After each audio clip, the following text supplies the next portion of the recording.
All right. Now, y'all might see the title of the video and you might already be pressed. I get it. I get it. All right. But hear me out. Give me my due diligence, dude. Because I'm going to go ahead and just lay out what I'm saying. Plain and simple. Here we go. Dude, I'm from the ghetto. I'm from the ghetto. So you ain't got to lecture me about black oppression. You ain't got to do it. I'm from the ghetto, bro. I'm from Atlanta, Georgia. I'm from Old Fourth Ward. It's gentrifying right now. But dude, when we moved there, that was a shithole. Live a couple blocks from one of the largest project centers, one of the largest segments of public housing, was full of crime and violence. Dude, I understand the struggle. I've been harassed by the cops. I have so many male members of my family and female members of my family, for that matter, who have gone to prison, been the victim of all these policies that y'all talk about on a daily basis. I get it. I feel the pain. I cried the same tears that y'all did. When I saw Trayvon Martin get slain, when I saw Tamir Rice get slain, when I saw George Floyd's life literally squeezed out from this dude's neck. Dude, I get it. I get it. And you ain't got to lecture me about black oppression. I know the history. I know the struggle. I've lived the struggle. Don't lecture me. But hear me out. This is how Black Lives Matter can win. This is how Black lives can truly matter. We have got to understand this basic fact. Race is not the root of the problem. Race is the tool that they are using for division. Race has been the tool that they use for division. It's been that way for decades, centuries. Race is the tool they use for division. Okay? From the very top on down, that's what they're trying to do. They're trying to divide us and distract us that from the fact that behind the scenes, they are taking our money. During the COVID crisis, as hundreds of thousands of us were dying and millions of us were losing our jobs, losing our pensions, losing our way of life, the richest Americans in this country, their wealth increased by $500 billion, $500 billion, dude. Dude, that's now less families who can afford healthcare. That's now less families who can keep a roof over their head. There's an eviction crisis looming. People are losing their jobs left and right. People are still dying.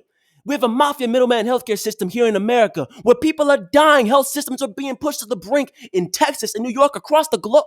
Dude, this is reality. So it doesn't matter if you are black, brown, white. It doesn't matter, dude, because 70 to 80% of us are living paycheck to paycheck. Because all of us can't afford our health care. All of us can't afford to send our kids to college. All of us are oppressed. Some people seem to think that because you're white, right, that because you have white skin, that automatically affords you some amazing opportunity. And because you're black, somehow, oh my God, I'm oppressed. Dude, doesn't matter about the race. If you are broke, if you don't have money, upward mobility, at least here in America, is virtually non-existent. You think whiteness automatically gives you opportunity? I drive to West Virginia. Go. Drive to Eastern Kentucky. Go. Drive to the trailer parks. Drive to where Eminem grew up. Go there. See what it's like. That ain't pretty, dude. It's the same ghetto. The skin's just changed around. And this is what I'm trying to get you to see. If we want black lives to truly matter, it doesn't stop at the cops. It doesn't stop at the cops. It doesn't stop at stopping mandatory minimums, 3 strikes laws, getting our people out of jails. It doesn't stop there. That's a part of it, but that's only the surface. That's only the surface. You know what the root is? The fact that we can't get a job. The fact that we can't afford health care. That's what keeps us oppressed. That's what keeps the cycle going. Children are broke. Children can't go to good schools. No opportunity. And that affects all of us, all races. And then they can't send their kids to a good college. Then they can't get their kids quality access to health care. The oppression continues and continues and continues, generation after generation, for all communities. That's what I'm trying to get y'all to understand, okay? And black and brown bodies disproportionately are out here dying, okay? So that's why we stand the greatest success if we implement Medicare for all, if we implement tuition-free college, if we focus on the root issues. But still, the only way we're going to get there, y'all, the only way we're going to get there is reaching across these divisions that they put in place to distract us. Breaking down those divisions, reaching hand in hand to the poor white communities, to the poor Latino communities, to all communities and saying, hey, we're all oppressed, right? We're all feeling the weight of this rigged system. Let's unite together and have collective liberation. That's the point of this, dog. Collective liberation is the only way to achieve black liberation. because we're in a society. There ain't no such thing as a black America, dude. There's only America. There's only this oppressive system. And we are facing the brunt of it disproportionately. But you know who else is facing it? The poor white communities that are living in squalor, the poor Latino communities where the people are being locked in cages every single day, little children being dehydrated and starved in ice cages. That's reality, dude. So don't talk to me about black liberation. I get it. But black liberation is only possible with collective liberation. We are 12% of the country. We can't just achieve our own liberation, dude. We're going to need to do it and having collective agency with all communities. That is the key. So what am I doing now? All right. So how do we move forward? How do we achieve collective liberation? For Black Lives Matter, your job now is to reach out beyond just the Black rights movement. Reach out to Latin American rights organizations, right? Reach out to them. You reach out to the labor unions. You reach out to the climate rights organizations. You reach out to all of them. And you say, hey, we have a consensus agenda that is going to directly impact our communities, but also impact your communities, also impact saving the climate, also impact workers' rights. Let's create a bold, audacious, consensus building agenda, right? In terms of Green New Deal, in terms of Medicare for All, in terms of tuition-free college, in terms of a living wage. You bring all those people together. Black Lives Matter. I'm saying you reach out to all organizations that are fighting for similar aims, and you say, hey, we are stronger together. We are stronger together. You reach out to the poor white areas and say, hey, here's an agenda that's going to impact you as well. And once you have all of us united, once you have all of us behind the same agenda, dude, we're unstoppable. We're unstoppable. Black lives can truly matter. Once we have people from the poor white areas to the poor Latino areas to everyone trying to fight to save the planet, to everyone trying to fight for workers' rights, if you have all of them together, united behind a progressive agenda, dude, Black lives are going to matter.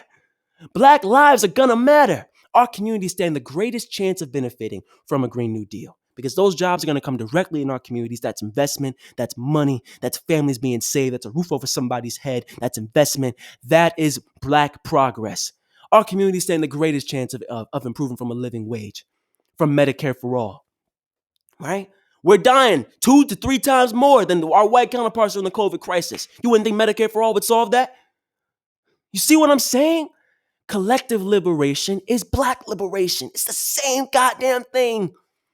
But we have to fight for it because that's the only way. We're not going to achieve this on our own. We're not going to achieve this talking about issues that the rest of the country can't get behind.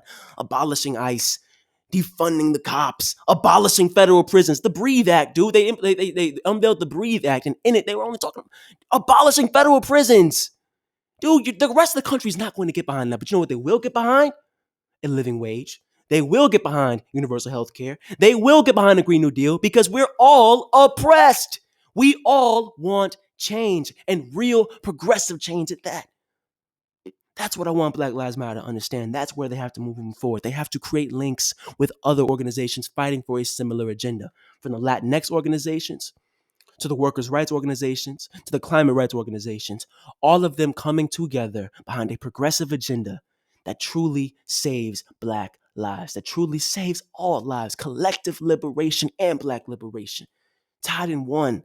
That's how we create real change. That's what I want Black Lives Matter to get. I'm with you every step of the way, dude. In my perfect world, we wouldn't have ICE, we wouldn't have prisons. This would be an egalitarian, equitable society where all stand a chance of equal opportunity. But dude, we're not going to get there if we don't unite. We're not going to get there if we continue this game of division that they're using to distract us. Y'all don't get that. Many of y'all don't get that at least. And I want all of you to see it today, man. The only way we have Black liberation is collective liberation, plain and simple. We are all oppressed. 70 to 80% of us are living paycheck to paycheck. We're all dying because of the COVID crisis. We're all dying because we're losing our jobs, losing our health care, losing our ability to get ahead. All of us are losing a roof over our heads. The only way for Black lives to matter is for collective liberation. Plain and simple. It's time to create those links. So Black Lives Matter, you got to reach out. Reach out to all the organizations fighting for the same thing because we are all fighting for the same thing. We all want liberation. Now's the time to do it. Yeah, we riding. Yeah, you